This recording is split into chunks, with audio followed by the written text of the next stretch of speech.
Hello and welcome to Walker Tea Review. I'm Jason Walker here to explore another tea. To get started, I'm going to use a Gaiwan. Got my steeping vessel, got my water brought to an early boil. Scooping out enough here. This is a Taiwanese Oolong, so I'm going to scoop out enough. But as usual, I'm going to scoop out enough to cover the bottom, say inch and a half diameter of my 3-ounce Gaiwan here.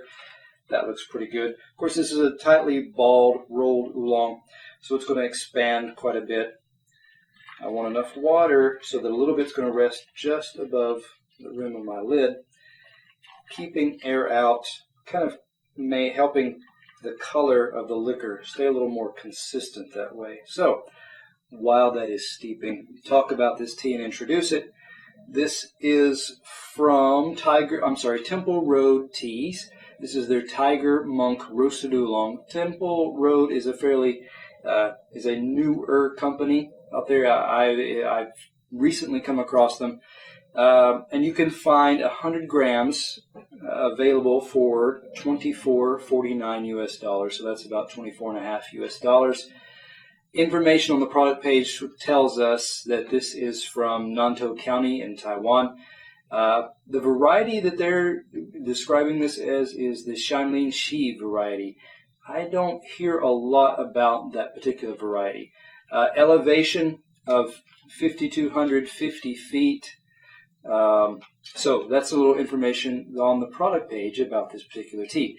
I'm going to go ahead now and look at the dry leaf, the wet leaf, and the liquor of this tea. Starting off here with the dry. Breathing in.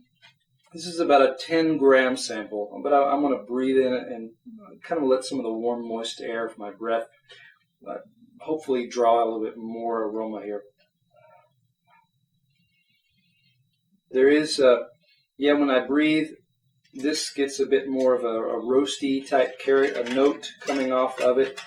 But again, it's a sweeter, less fiery type of roasty note coming off. This is a bit more roasty. I would almost give it a faint kind of chocolatey type note. It's very sweet wood, maybe a bit of a cedar, sandalwood, more closer to a bit of a sandalwood kind of sweetness in that woody, toasty type element. So I'm about to get carried away. I do want to scoop out and kind of look at these leaves here. Like I was saying, they are tightly rolled or balled.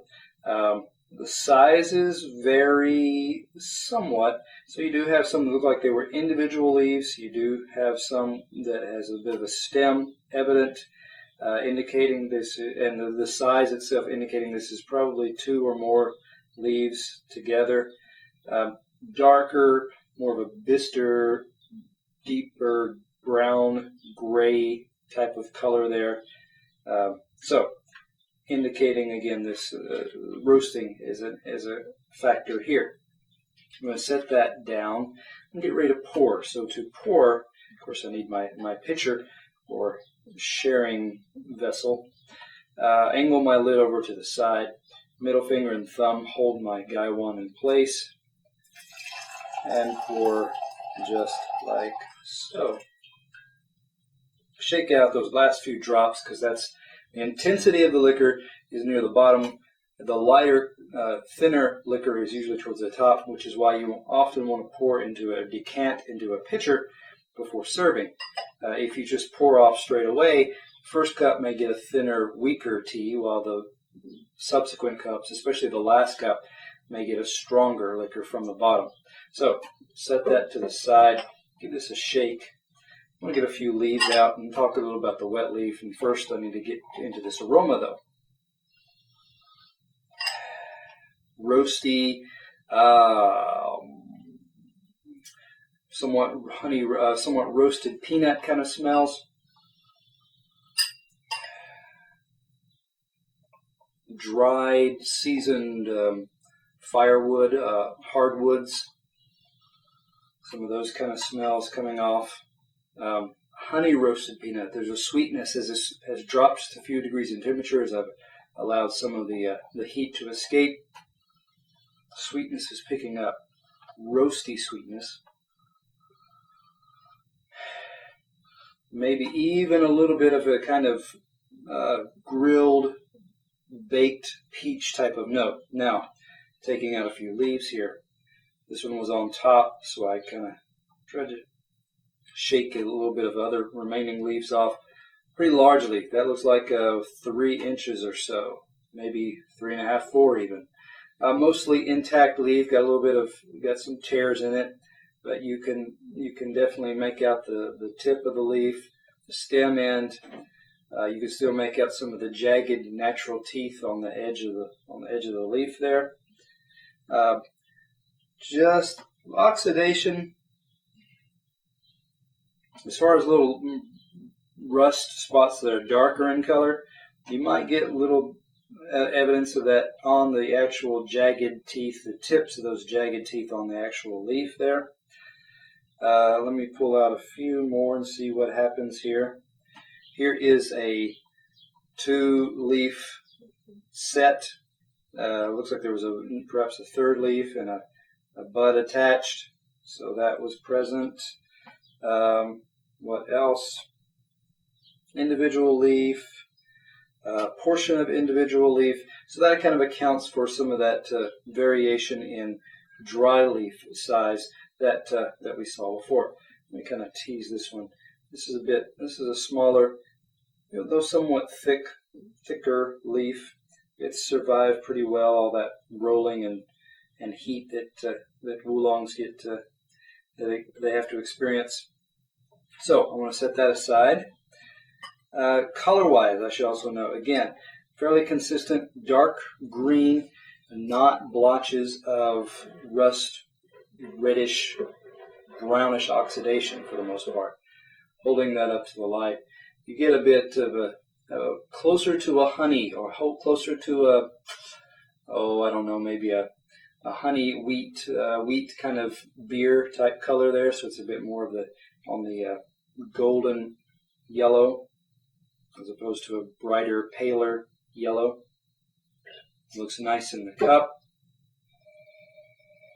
Still the woody notes coming out. Sweet woods.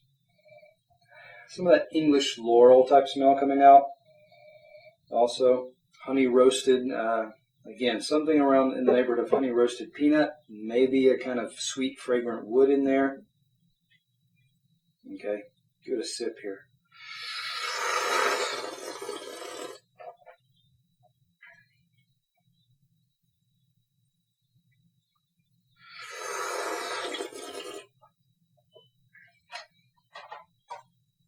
That first sip, I paused there for a second because this one had a lighter than what I often find in roasted Taiwanese oolongs. They had a lighter fruit-like, almost kind of sour bite. It wasn't thick. It wasn't deeply astringent. It was hitting on the back of the tongue and just kind of gave a light lemon zest, drop of lemon juice, soury pop without a lot of astringency. Second sip, I got more of the woody type element, a bit the mouth feel started to pick up. It got a little bit thicker feeling, a little bit brothier.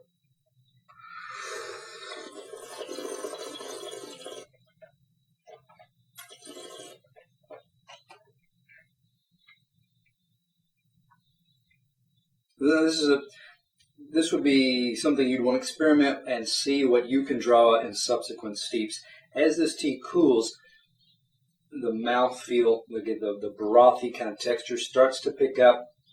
It gives a sweeter, again, that English laurel woody type component, especially in the aftertaste. It's really starting to set in now. It's coating the back half of my tongue. That coating seems to be kind of wrapping underneath and to the underside of my tongue. It's still got a bit of a roasty honey type of sweetness in the aftertaste that's residing. It's fairly easily ignored, so it's not that intense. But when you do sit down and notice it, it's fairly sustained. It's still going on. Fairly durable here. Let me give it another shot.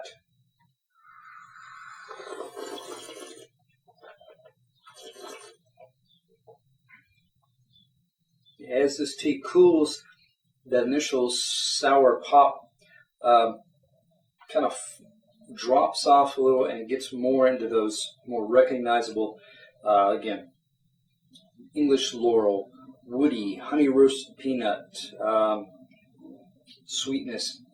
And again, these are fairly well sustained. It's not just excessive over the top in your face, but it's a nice slow down, wake up, recognize these characteristics. So there's some nice components here.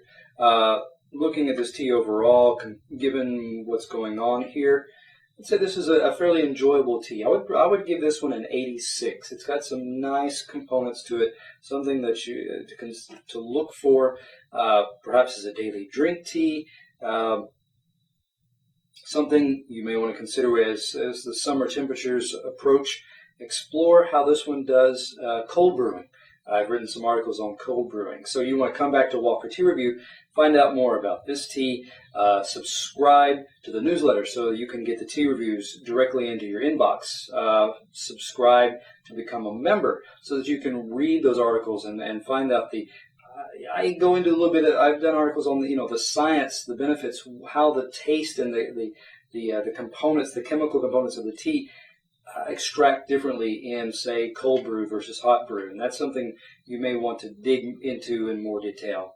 And you can do that through subscribing at Walker Tea Review.